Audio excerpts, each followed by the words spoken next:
You don't have to get in or stay in relationships that are abusive, toxic, unfulfilling, and unrewarding simply because you don't want to hold the title of single. Why is it we'll go to a marriage and family therapist when we're married, but when it's a friend, we don't go to a marriage and family therapist with our friend? Put the same kind of level. Are you putting the same kind of level and commitment into your non-romantic nurturing relationships that you have or will put into your romantic relationship? Hey friends, welcome to the Next Best Thing podcast. I'm your host, Andrea Cline-Thomas. Now I'm here to help you live the life that you design instead of choosing a life you think you have to settle for. Let these conversations be your guide. So, okay, this is what we're talking about today. Hey, are you out here in these dating streets? Are you? I am. And I have been for a minute. And it's so funny because 2.5 years ago, when I blew up my life, people are like, oh my gosh, you're so courageous. You're so bold. No, that is not courageous. What is courageous is being out here in these dating streets in 2025, in 2024, in 2023, just in the streets in general. That is where real courage comes from. I will say, though, what I have gotten from it is probably a much better sense of humor because I've needed it. I've definitely needed it. You know, when I turned 40, as a woman who's never been married, who does not have children, so much shifted. There were so many assumptions being made about me that I was really shocked to experience, right? There's a whole stigma around it, like a whole stigma that the relationship, I like to call them the relationship advice industrial complex, they make a lot of money reinforcing that stigma. And the messages are all about like, oh, you can't be happy. Oh, you can't be fulfilled. That my standards might be too high. What else? It's just too late and I should just take what I can get. My eggs are, scrambled anyway. All it wouldn't be so funny if I had not experienced this in very egregious ways with some of God's children. So I grappled with this so much because so many of the assumptions are not reflected in my lived experiences of what I think and how I feel and how I'm experiencing my life in this space. And now, thanks to our guest for this episode, I know now that data does not support so many of these stereotypes. Dr. Kris Marsh is our guest this week. She's an associate professor of sociology at the University of Maryland. Go Terps. She's also the author of the Love Jones Cohort, Single and Living Alone in the Black Middle Class. Now, this conversation, it hits different. One, because we talk about men, because singleness is not just a thing that impacts women. Men are single too. And I know it sounds crazy, but we really need to highlight that because, again, the relationship industrial complex only speaks to women. They don't really speak to men. So, number one, that's what makes it different. We're also not just talking about what we think. Dr. Marsh, let's be perfectly clear, she is a legit scholar. She's a demographer, she's a sociologist, and we're going to be talking about her research, which means data that supports the lived experiences of being Black, single, and in the middle class. And she's going to relate that to very, very practical terms. This was such a fun and interesting conversation. And I just want to be transparent. My hope is, what we hope, both of us really, is that you realize that there is nothing wrong with where you are. There's also nothing wrong with where you want to be in your life, right? And being who you are is enough to get you there. All right, so Dr. Marsh and I mean, it was a kiki from hello, okay?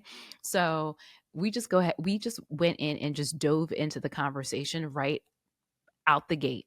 So you're going to kind of hear a conversation that's just in progress. Weren't any formalities in the beginning. We just kind of dove into the conversation. So that's what you're going to hear. So here it is. Here is Dr. Marsh.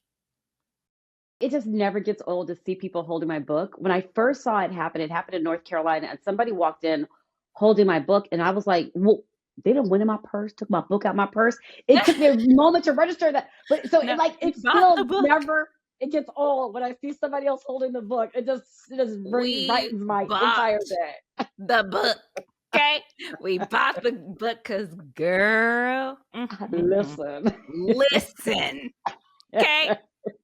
So Yes. in preparation for this, I was just, doing all the research and stuff like that. And I was like, I'm a little overwhelmed because this is loud and in the best way possible. Yes. Yes. Yes. so okay, we're gonna catch people up. Yes. So first, let's talk about 10,000-foot view. Why you wanted to do your research at the intersection of Black people in the middle class who are single. Let's just Yes. start there. Yes. So I want to answer that question in two ways. First, I say this everywhere I go, and this is really important to me. Early on in my academic career, when I was deciding what kind of academic I wanted to be, I decided I was not going to pimp the poor to Mhm. make my academic career. There are a lot of people who do not look like me and you who have spent their entire careers talking about poor Black Americans. There is a poor population. The Bible even talks about how the poor will be with us for all time. But I also wanted to look at the other side of the coin. I want to look at those who are in the middle class. So all of my research, one way or another, looks at avenues into the Black middle class or consequences of being in the Black middle class. So as Mhm. I was being trained as a sociologist and as a demographer, I was really interested in understanding the Black middle class. But there was a subtle argument saying that the Black middle class was shrinking because marriage rates were shrinking in Black America. Marriage rates were shrinking for all racial and ethnic groups, but was more pronounced for Black Americans. And so I was like, well, maybe there could be this compositional shift of the Black middle class away from married couples to young Black professionals who aren't married and don't have any children. So I really wanted to insert myself in the conversation to see, like, is there a demographic shift, which there is. So the Black middle class is holding its own or even growing, but it's growing by a new group of people, and that would be those that are single and living alone in the Black middle class, also known as what I call the Love Jones Cohort. So that's kind of one reason why I wrote the book and why middle classness is really important to me. The other reason why I wrote the book, and my pastor in my church in Maryland said, Kris, this is kind of your ministry. I'm trying to get people to understand that you don't have to get in or stay in relationships that are abusive, toxic, Mm. unfulfilling, and Mm. unrewarding simply because you don't want to hold the title of single. So I'm trying to destigmatize singlehood and get people out of those bad relationships and or get them to think twice about getting into those relationships that just do not benefit them. So that's the Mm. main reason why I wrote the book at the Say 20,000 foot so. level. Say so. And especially because, people often talk about, Black folks talk about, oh, you know, uh, I love my grandparents' love, right? And it's like that generation, especially for women who couldn't open bank accounts, didn't have financial upward mobility. It was, yes, love must have been there possibly, but it was also a Right. business decision. Right. Right. And related to that, and I'm not saying the case of all Black couples or Black America, but there's also this idea of like struggle love. We're gonna have to struggle for this to be Mhm. like my grandparents stayed together for 98 years. I'm like, they stayed together for 98 years, but two of those were good and the other 96 were what? And so that's one narrative that kind of is present in Black America. And so I really wanted to just offer another narrative. Like, okay, you can be single and it's okay to be single. You don't have to be in these relationships that are toxic, unfulfilling, unrewarding. And what we do know is that now there's more economic independence where people have to decide, what does marriage mean to me? What's the utility of marriage? Now, I am not suggesting, because I am being drugged in this manosphere, Oh, right. and I get hate mail on a regular basis. People saying I'm bad for Black America. I'm not saying that economics is the only way into marriage, but what we have Mhm. to know is that sometimes for women in particular, that was their avenue into middle class status. But now you have a Mhm. lot of people that are single and living alone that are solidly middle class. They have to understand like what utility does marriage bring to them, because the utility of marriage has changed over time in some respects. And when you say middle class, what does that mean now? Right. That's so funny because like I'm one of the people when I'm standing in the grocery store line, I don't use my phone and go through scroll through social media. I talk to the people in front of me and behind me and they're like, "What are you doing, weirdo? We don't talk in line. Yeah. We just use our phones, right?" Right. So for us old school people that still like interactions with other people and those extroverts, I'm actually an introvert. My students always say, like, Dr. Marsh, you're not an introvert. I'm like, I'm a forced extrovert. I digress. When I stand in line and tell people, like, I'm a sociologist, I study middle class, they're like, well, I make X dollars, X amount of dollars in my middle class. I'm like, well, it's a little more complicated than that. So when I'm talking about middle class, one of the things I had to be sensitive to is I had to be sensitive to how scholars have used it in the past, because I'm trying to argue that this new demographic group exists. So because of that, I use four measures that academics have used in the past. The typical three measures are education, income, and occupation. There's also this newer measure that's come up in the last 20 or so years talking about wealth. And that becomes really important because there's a lot of conversation about the fragility of the Black middle class. And what that means is that when the world stops on its axis, like it did for COVID, do they have assets they can draw from when the world stops? And so I really use wealth as also an indicator for me for middle class status. So I don't know what the income threshold is. It's relatively low. What's actually the hardest variable to load on, because I have an index where I throw all those variables together and build this index. Education. Education is actually the hardest variable to load on. So you can own 5,000 homes, you can have $5 million in your bank account, but if you don't have a bachelor's degree, you're not going to show up in my data set as middle class. Not a value judgment. I'm just being sensitive to what the literature says before. Oh, that's really interesting. And I think it's important to kind of frame it in that way. Right. So, we talk a lot about like what culture says, about this cohort, this Love Jones cohort. Can you debunk some of the myths? Like when you were doing your research, what myths has the culture embraced that data doesn't support? Yeah. So there's two things. One is this idea that lonely people that are single and living alone are lonely. They pull the cup, they put themselves in the fetal position, pull the covers up over their head, and cry themselves to sleep and stay in their bed for 6 weeks on end. That just does not hold up, right? The data is really just clear. Now, with that being said, there's not this like long-term kind of loneliness. Some people in the cohort did have what I am labeling as situational loneliness, short bouts of loneliness, and it's usually around like a big event. For example, we have Valentine's Day, which is February 14th. You're supposed to get flowers and candy from your loved one or whatever it may be. So maybe they're a little bit their situational loneliness is short term. It's very compact to a certain specific day, but their friends play a central role in how they navigate through that small situational loneliness blip.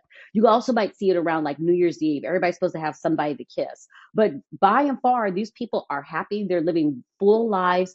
Friends play a central role. So the other thing is that we don't talk enough about how friends play a central role in the lifestyle of those that are single and living alone. And to dovetail off of that, we don't talk enough about our friends, period, full stop, right? People Yes. always say, like, I want to be in relationships. And I tell them all the time, it's like, no, what you need to say is that you want to be in a romantic relationship. You are Mhm. in non-romantic, nurturing relationship with your friends every single day. So Every don't day. forsake those and don't undermine those because you're just looking for the romantic relationship. And one of the things that's kind of clear with the data, with my book and also some data, it talks about how people that tend to be long-term, never married, can be happier in life. Part of the reason why they can be happier in life as they age. In particular, part of the reason why they can be happier as they age is because they have like a set of friends that they can draw from. So they have friends that they go to church with. They have friends that they go golfing with. They have friends that they go to brunch with. They have friends that they use profanity with because I like it and I use it, but I can only use it with some of my friends. They have a slew of friends, right? You can't use it with everybody. Right, You right, can't always mix. You right. can't always mix your friends. You can't always mix your friends. You can't always mix your friends. I digress. But so I have like a network of friends to do different things with, right? And so I'm constantly evolve. Those relationships are constantly evolving. Sometimes what happens with married folks is that they put all of their eggs in the marriage basket, and then they find themselves returning back to singlehood, and they've forsaken all their friends. And so now they just don't know how to even engage with their friends and just don't have like a network of friends to draw from. So they find themselves lonelier than people that are single and never married, long-term singles, because they have a whole network of friends for different reasons. So the book is really trying to get people to think about how you really want to engage with your friends, engage their friends in nuanced and really intimate kind of ways. The Black women in the book have a slightly better handle on that because they have like their sister circles and their girlfriends. the men in the book, they don't have the best of the handle on that. So one of the things I'm really hoping comes out of this book is that we can normalize non-romantic nurturing relationship among other male friends. Like, let's talk about men, because I really appreciate that you included men in this book, because every time we're talking about single Black middle class, it's like women, women, women, Black women, and then all the things associated with us. But there are Black men out here too. Yes. And being in these dating streets, that's one of the questions I ask of, like, who are your friends? Like, how much do they actually know about you? And I think they also define friendship differently. Like, oh yeah, I go play basketball with such and such. But I was like, when you have a problem, I have to be like, okay, when you have a problem, who do you go to? Yeah. And And I that's had, so funny. no, go ahead. No, no, no. That is so funny because I can't remember what page it's on. Page 173, paragraph 4. I am kidding. I don't know. But that's exactly what we talked about. So there's a scholar that was writing about this. His name was Staples, and a Black scholar, and he was talking about how men have friends for utility purposes, to play in a basketball league, to move a couch, but not to talk about their intimate Right. emotions. Women, we kind of have those, but men just don't have it. And that's what the scholar was saying. And then I saw it show up in my data because a lot of the men were like, yeah, I just don't know. I don't do that. And I'm afraid to do that because if I do, there's going to be a whole bunch of stereotypical notions that are associated with that when I do start expressing my feelings. Well, let me tell you, when I was out in these streets, I'm still out in these streets. I dabble, and then I come back, and I dabble and I come back. It's a dance. So I was out in these streets, and there was this guy who was saying all the right things. And I was like, something's just not right. And then he was always around people. He had different Hmm. groups. He had church group, this group, that group. And then when I asked, who holds you accountable? Because that's really important to me, is like that you've got a hierarchy there where somebody can tell you, that you're wrong, right? Who is telling Yes. you you're wrong? Who's getting you together? And he was like, I mean, nobody. But maybe if I had, like a partner, then, I could whatever. And I was like, won't be me. Won't be me. You need to Right. practice with your friends. You know what I mean? You need Right. to practice with your friends. Go get some Yes. friends. Go tell somebody something. Don't put it all on who your partner is going to be. And then if they disappoint you, then it's a whole big thing. You won't talk to nobody ever again. And it's too much emotional weight to carry. So one of the things that I say, because I identify as single, I didn't write the book necessarily for myself per se, but I was like, I'm in a space where I don't want to be emotionally responsible for anybody. Mm. Let that resonate. I was like, and we all making good enough money where you need to see a therapist. I don't want to be your therapist. I should not be your therapist. And I think it's important. And in Black America, we talk about mental health. If you are Black in America, you need to see a therapist, period, full Point stop. blank. I see my therapist every Monday and she tried to cancel me. And I was like, oh no, no, no, no, no, ma'am.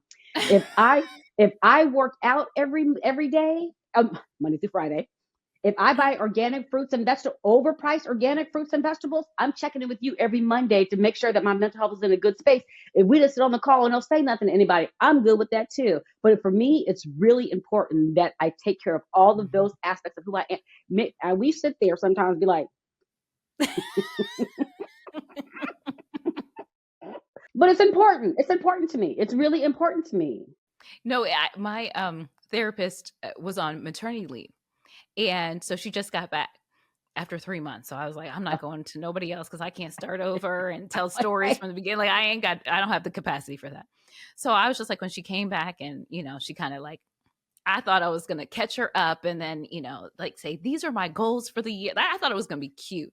Right. She, of course, comes and like, and tells me about myself. And I was like, oh boy, I wasn't even prepared for this. But then I was just like, so you mean to tell me people roam this earth in Black bodies and they don't talk to nobody like this? Like, they don't have like the most honest conversations ever. And you're just roaming the earth with the onslaught of everything that we're dealing with. And you just don't talk to nobody. Okay. I just don't know how that happens. Right. And I'm not trying to negate friends because friends are so incredibly important. I was like, but you need somebody that can be a little neutral in this conversation, Yes. right? And my Yes. one girlfriend, she might ride and die no matter what. She's like, I don't care. I'm about it. I know you always right. You ain't never wrong. And I was like, well, you're right. But Sometimes you just really need that professional that can have. And the best sessions I have is when they're like, I want you to go think about this, this, and this. I'm like, oh, okay, yeah. I'm like, Yeah. It's yeah, amazing.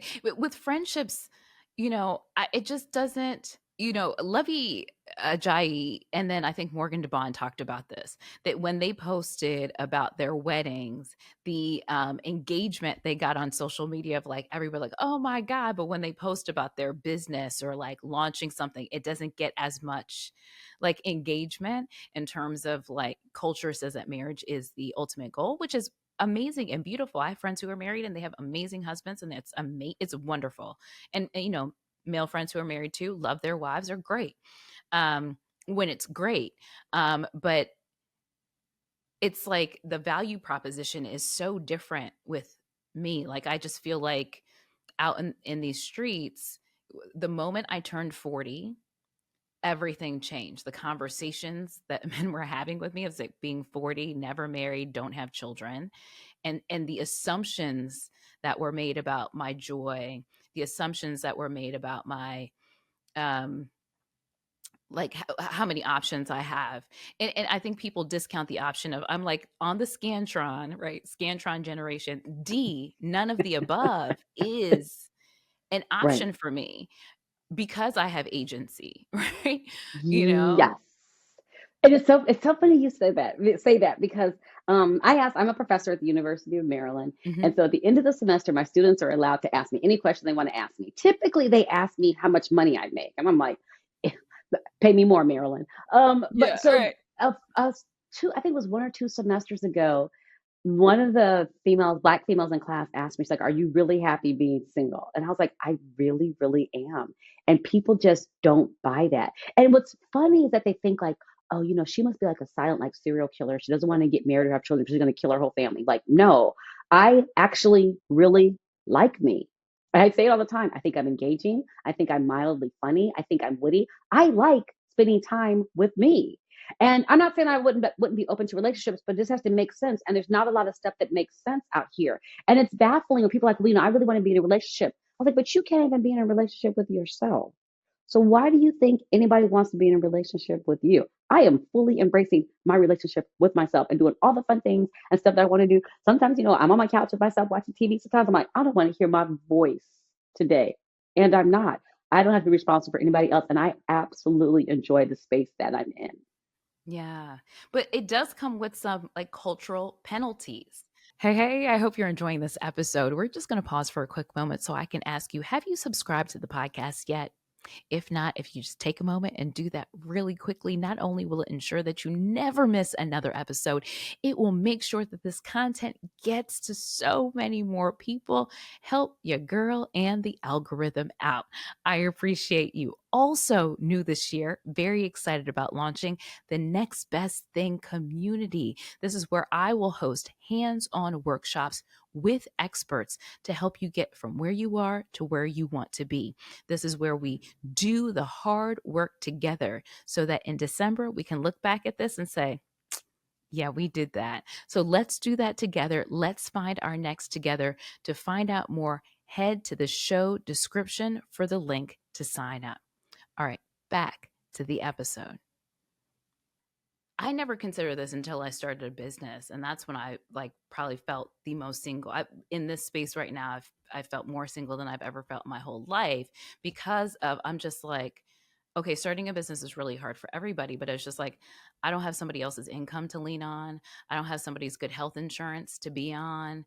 I don't have, I mean, you know, uh, just the cost of living, just stuff like all of that. So talk about the penalties and the societal sources that and how they look at singleness and how much harder it is. Yeah. So it's funny too because I people often say like I could just get married. It would like take care of all of my social ills and stuff. I would just be it is like the panacea. If I can just get to the pinnacle of marriage. But I'm like, okay, two broke people get married. You ain't nothing but two broke people married. That does not catapult you to middle class status. Two broke people with a lot of debt, or two people with a lot of debt. You now double your debt. That does not automatically make Right. it seem like your life is going to be better. And sometimes people think like, if I could just get married, but it doesn't always work out that way. And so we just have to be clear about that, because I think we over romanticize marriage. And on a side note, based on some of the conversation we were having earlier, I also wish married people would be more honest with single people. Yes. What a lot of people I've heard say, and I've talked about this book over the last couple of years, people have said, they say, you should get married, you should get married, you should get married. The day you get married, you cross over. Then they tell you all the woes about marriage. If you told us the woes about marriage on the front end, maybe we might be less eager to get into this thing, because everybody thinks like it's a very romanticized position. It's a great thing when it works out, but it doesn't always work out. And you have to understand what some of the people's motivations are. And I always ask people this question: why do you want to get married?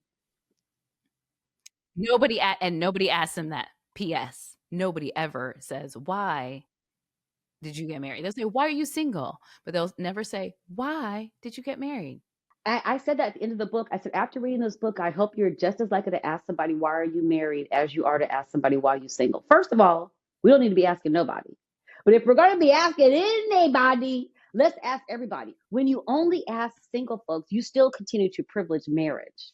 And you force people to try and push to these relationships that may not be good for them. So I'm like, if we're going to ask anybody, let's absolutely ask everybody. But the question, legitimate question, regardless, married, single, not, why do you want to be married? I have this guy that I know who likes light-skinned women. And so he used to always say, I like light-skinned women, I like light-skinned women, I like light-skinned women. So one day I just said, no, you don't. And I took a real long pregnant pause. And I said, I would appreciate if you would say from a very young age, you were taught that closer to white is right and is thought as being more attractive. I can use like, if you said you were conditioned, I can get that. But you're saying this is just your preference structure. No, they told you what your preference structure was, and you fell into that thing hook, line, and sinker. And now you only are interested in dating light-skinned women. Miss me on that entire conversation. But similarly, why do you want to get married? I think we've over romanticized marriage from the very beginning, and people are just like, "That's what I'm supposed to do: is white wedding, the horse, the knight in shining armor, the really adorable little kids, and all that stuff don't always work out like that." I'm like, it just does not.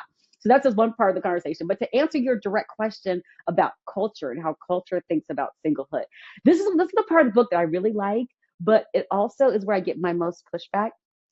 So just to set up the conversation, one of the things that was really important for me in the book is that I wanted to move away from an individual conversation about singlehood to a structural conversation. If we continue to leave singlehood at the individual level, Black women in particular are going to feel like, okay, we're not praying enough, we're not fasting enough, we're not fat enough, we're not thin enough, we're not light enough, our hair is not long enough, our hair is not short enough.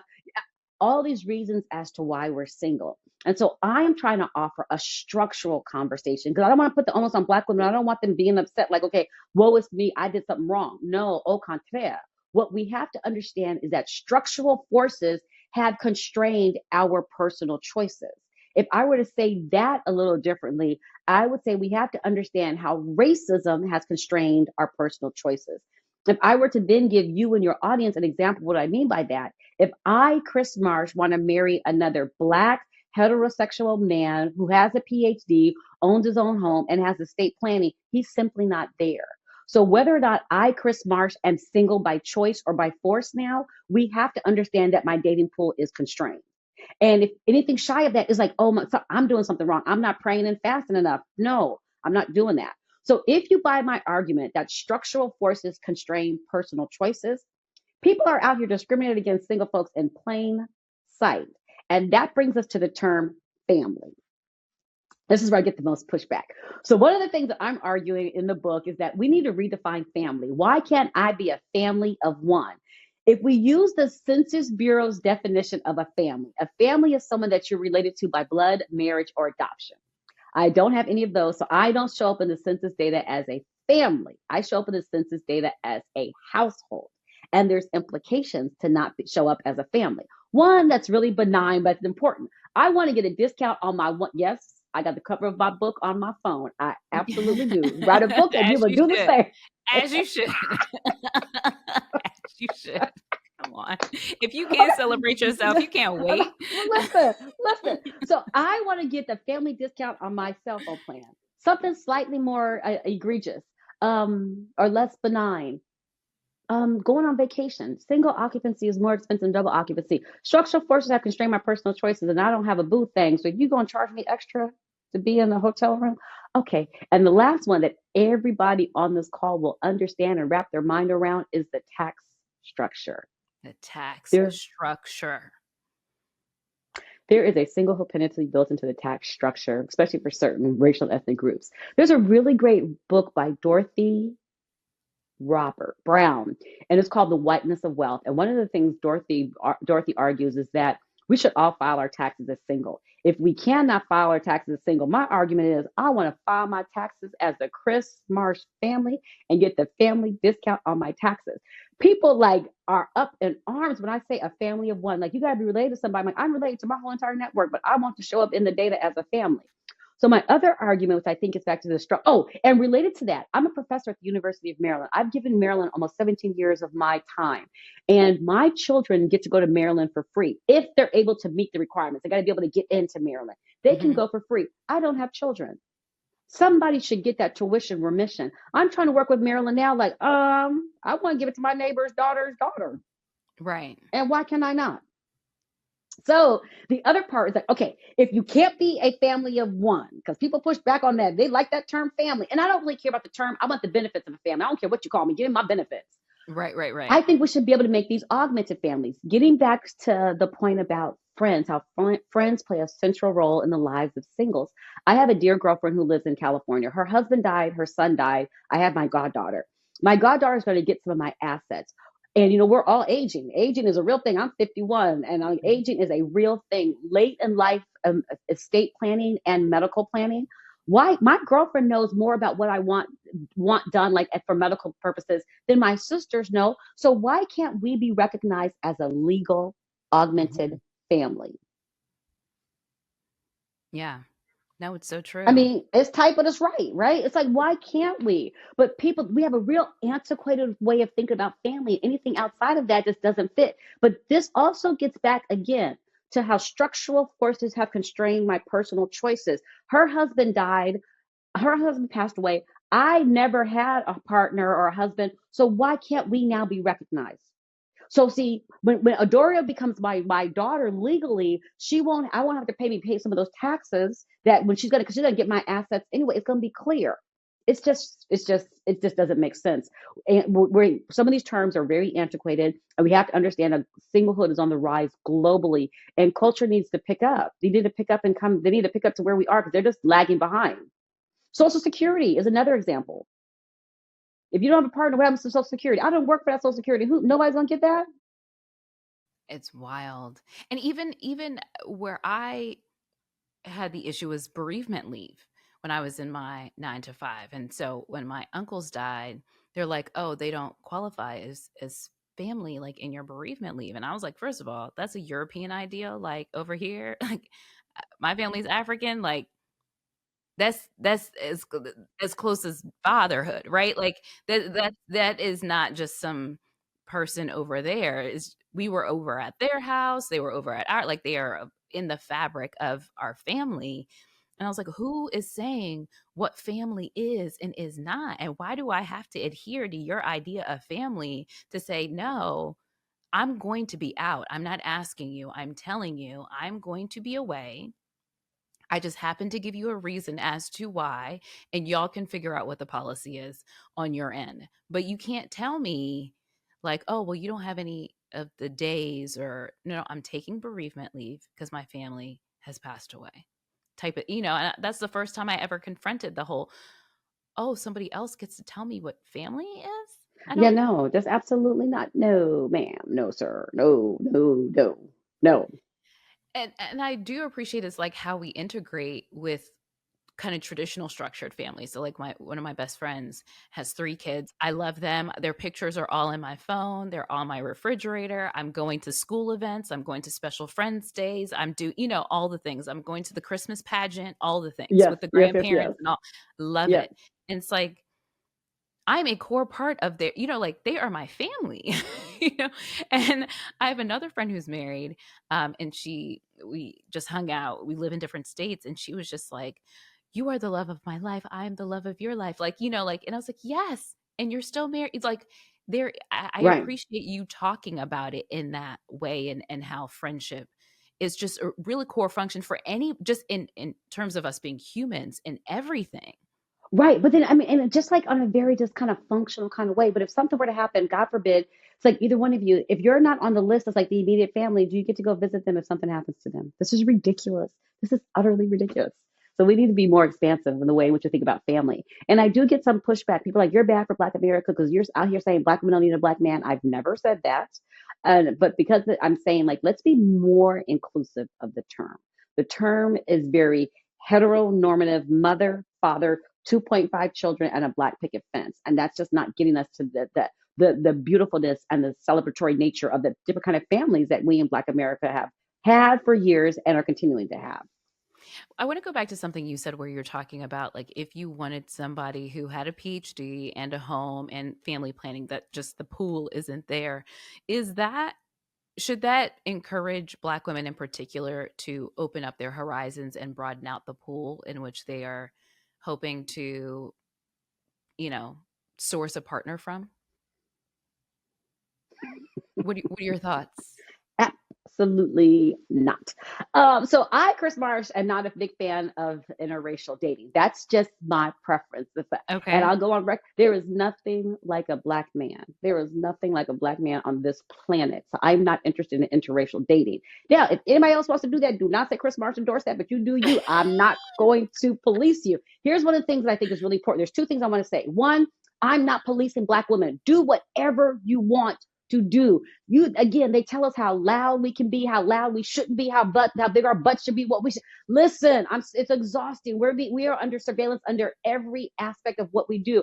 I'm not policing you. Do whatever you want to do. And there's that whole conversation about dating up, dating down. I don't care. Do you, boo? Don't worry about it. It's so liberating when you don't care what other people think.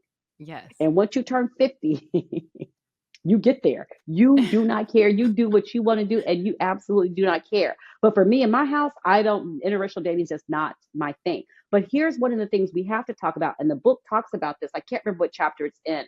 It talks about how Black women don't do well in these online dating spaces. Part of the reason why they don't do well is one, the racism and sexism comes to the intersection. So you see both of them playing out really well. Where Black women are like either hypersexualized. It's all about on these dating apps. This one like have sex with us Black women, or we're highly invisible. So we're less likely to get any of the winks and the swipes and the so on and so forth. So a lot of these very stereotypical notions about Black women play out in the online dating space. So just be aware of that. And if that's what you want to do, absolutely. But just understand that your dating pool is constrained, but there might be somebody in the dating pool that might work for you, but it's just constrained, and it's nothing that you've done. You don't have to lose 20 pounds. You don't have to get a little butt lift here or there. It's not that. It's just not that. It's a structural forces. It's beyond your control in some ways. Yeah. So having the data, knowing the data, doing this research, has that impacted how you approach dating? Well, yes and no. Okay.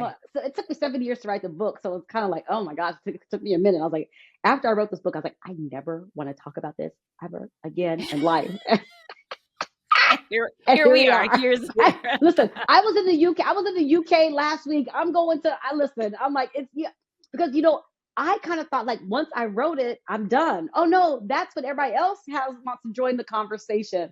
But with that being said, people always ask for dating advice. I'm like, no, I don't give dating advice. I do not. However, I'm going to contradict myself. If I were to give dating advice, I would tell you two things. One, if you try to find somebody, go to the airport. Every time I go to the airport, I meet somebody. I didn't say go somewhere. I just said go to the airport. Yeah, let's go to the airport. Just walk around, just Just stroll. walk around. But more importantly, I was like, if someone's really interested in dating, dating somebody or partnering, write yourself a whole book about singles. They will slide into your DMs and like, you ain't got to be single for long. Did you not read? Did did you not read my entire book? So a lot of men try to just pick me up because of the book. I think they're like, oh, we gonna break her down. And I'm not saying that. I'm open to the idea. It just has to make sense. And nothing makes sense right now. It's just like, yeah, I got and but this is not to say I don't have some great men that are in my arsenal and in my network and everything. It just doesn't make sense. I'm living my very best life right now. Like, for example, I'm a huge Kendrick Lamar fan. Yes. I really didn't know his catalog until Not Like Us, I admit, but now I am a fan. Yes. And I just bought myself a ticket to go see him in Rome, Italy for my birthday. I ain't had Mm. to ask nobody. I'm like, listen, I'm not tell anybody, like, I'm just gonna be gone. You looking for me? I'm in Rome. I'm gonna be in Florence, I'm gonna be in Naples, I'm gonna be in Rome. So I just really appreciate that I'm just able to do things that just really just are exciting to me. And I'm just living my best life. I really just do have Black joy, which I think is really important. I was talking to a Black women's group yesterday and I was saying, people don't know what to do with Black joy. They don't know what to do with it. Especially in this time that we're living in, I demonstrated. You have to go to my social media because I just got asked to be a deputy editor on a journal for Kendrick Lamar. And I was like really excited. I put something up on social media and people were saying, your Black joy is just like, it's infectious. But it's like people who don't look like me and you don't know what to do with Black joy because they have thrown everything at us, but we're still demonstrating joy. So it's suspicious. It's not, we're not taken seriously and we're really being scrutinized. And since they don't know what to do with it, they often try to exploit it and try to break it down. But I'm living Black joy right now. I absolutely am. If some dude works out and we work out together, fine. If it doesn't, I'm so okay. I'm really in a great space. I'm really, really comfortable and confident where I am. Do you think Black folks don't know what to do with Black joy either? I don't. I was indicting white folks in that conversation. That's a really I was in a polite kind of way. I don't know. I don't know. I think that maybe there's some Black people that are suspicious of Black joy. Because I mean, there's some tough times out up in here in these streets. Right. I mean, Right. it feels it can very much feel like the end of days. I mean, this is sidebar, but I freaked out in a moment and bought all this toilet paper and all this paper towels and masks. Like, Well, I'm coming. Well, see, what's I'm happening? coming. Something happens. I'm coming to your house because I'm living my very best life. I go to the grocery store. I'm like, what am I gonna have for dinner today? I go to the grocery store and get I want that piece of salmon. So I got some salmon. I got a piece of salmon. I got some walnuts and I got some mustard in the refrigerator. And that's it. So Sounds like me. Sounds like I I don't need to go to Costco and buy 24 rolls of toilet right. paper. I'm like, I go buy the little 2-pack. I'm like, I okay, know. yeah, Me too. I yeah. just was like, things are crazy. And then I literally went down to when it got delivered to my building and I had to get the cart. And it was like this huge box. And I'm like, I live in New York City. Where am I even going to put this? Where do I even put this? I don't even have a place for it. And I'll be Right, under my right, bed. Like, where am I going to right, put all of this stuff? Like, I just had a right. freak out moment of like, ooh, we're in Yeah, the end of times. Let me just right, right. pandemic get prepared. Right. So that's a really great question. I really don't know if Black people are suspicious of Black joy. I would say, of course, there are some people, but I just don't know if generally they are. But I Or do just think know what's what to important. do with it. Like, just like, Oh, because it can be, because when you're fighting so much, joy is an idea and the experience might be unfamiliar. right. But I do think there's like a slight difference between like, Black joy and being what do I want to call it? How do I want to say it? Toxic positivity. Right, right, right, right. I think there's a slight difference between the two. I think I vacillate between the two sometimes because I Yeah, was like, yeah. I'm living, I'm living my best life. I am doing. I ain't think about you people. And I think for me in my house, I can't take a lot of this stuff seriously. I just cannot. There's some things I take seriously. I take my faith. I take my health, and I take my commitment to my students seriously. To my students, but like commitment to my discipline or anything like that, I don't take this stuff too seriously. So I'm like, okay, if I got to pivot, I have to pivot. And that's one thing that I think professionals are slow to think about, especially academics. I can only speak from the academic perspective. I'm 51 now, and by 60, I really want to be doing something else. I want to do a hard pivot and do something completely and totally different. I don't want to be in academia till 70 or 80. I do not. And some academics, they don't have anything else to pivot on, and they're scared to pivot. So they stay in academia till they're 80. And here's what I think is fascinating. And I just figured this out the other day, and I was like, this is so in your face. I didn't even realize it. In academia in particular, I don't know about other institutions and organizations. We're one entity or one institution where we don't age together. When I started teaching, I was like 35, let's say. My students were 18. I'm 40. My students are 18. 45. My students are 18. I'm 51. My students are 18. I was like, I don't want to do this anymore. I love my students. I absolutely admire and adore my students. I was like, yeah, our cultural references. I mean, the connections looser and looser and looser. It just is. Yes. Now, I'm not having an ageism conversation saying that I, as an older adult, can't give something to my students. But what I am saying is that I admire and adore my students so much. I'm going to move out of the way and pivot and do something else so younger scholars can have my take up space. And so it's so funny. People are like, well, Dr. Marsh, what do you want to do? Or Kris, what do you want to do? I'm like, I don't know. I have been doing academia for so long, I have no idea. And I was like, and I'm happy that I don't know. The top three choices: I want to be a barista at a coffee shop, I want to be a manager at a golf course, or I want to own a bed and breakfast. Now, if we're talking about like just massive goals, if I can own a bed and breakfast on a golf course and there's a coffee shop on the first floor, I am winning at life. There is a golf course on sale in California for $17 million. So if you get an email from me for a GoFundMe account, I'm trying to live my wildest dreams. I got you, girl. I got you. I got you. This is fantastic.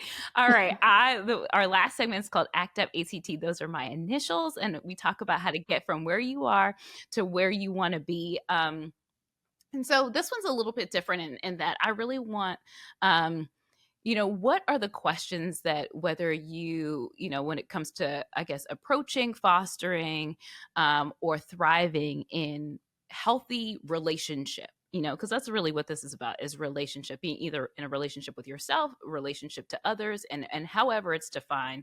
What are some of the questions that we really need to be asking ourselves or to be seeking the answers for if that's what we want to pursue? Right. So that's a really great question. And what I think is really important for us to think about is that we are in these different types of relationships, like I said before, and we need to cultivate all of these relationships. But I think we also have to understand the utility of the relationships that we're in. Are these transactional or are they relational? And I'm not saying one's better or worse, but you need to know what kind you're in. Because if you're in a transactional relationship and you're looking for a relational situation, that's not going to get you where you want to go. If you find yourself in a relational situation, but you really want to make it more transactional, it's not going to get you where you want to go. So I think you need to find out what kind of relationship you're in. And you also need to think about how valuable this relationship is to you. Because just like you have divorces in romantic relationships, you could have divorces in friendships. But if you value these relationships, why is it we'll go to a marriage and family therapist when we're married, but when it's a friend, we don't go to a marriage and family therapist with our friend? Put the same kind of level. Are you putting the same kind of level and commitment into your non-romantic nurturing relationships that you have or will put into your romantic relationships? And I hate to be cliche-ish, but I'm getting ready to be. Because at the end of the day, don't your romantic relationships, don't they have to start out as friendships anyway? So if anything, the same level of commitment we're putting into the romance is the same level. So when it gets crunchy, like, hey, maybe we should go see a therapist. But with friends, it's like, well, she wasn't really my ride and die anyway. No, no, no, no. She was. Y'all aren't hearing each other. Bring somebody else in so that you can hear each other. So what kind of relationship are you in? And are you cultivating all of your relationships? That's incredible. And I have not heard it said that way before. Thank you for that. Because they not like us. They not like us. Dr. White, you are amazing. How can we keep in contact with you? How can we support you? So I am on social media. I'm on most of the platforms, and my handle is Dr. Kris Marsh, KrisMarsh. Please to go out and buy the book, whether or not you're Black, whether or not you're single, whether or not you're middle class.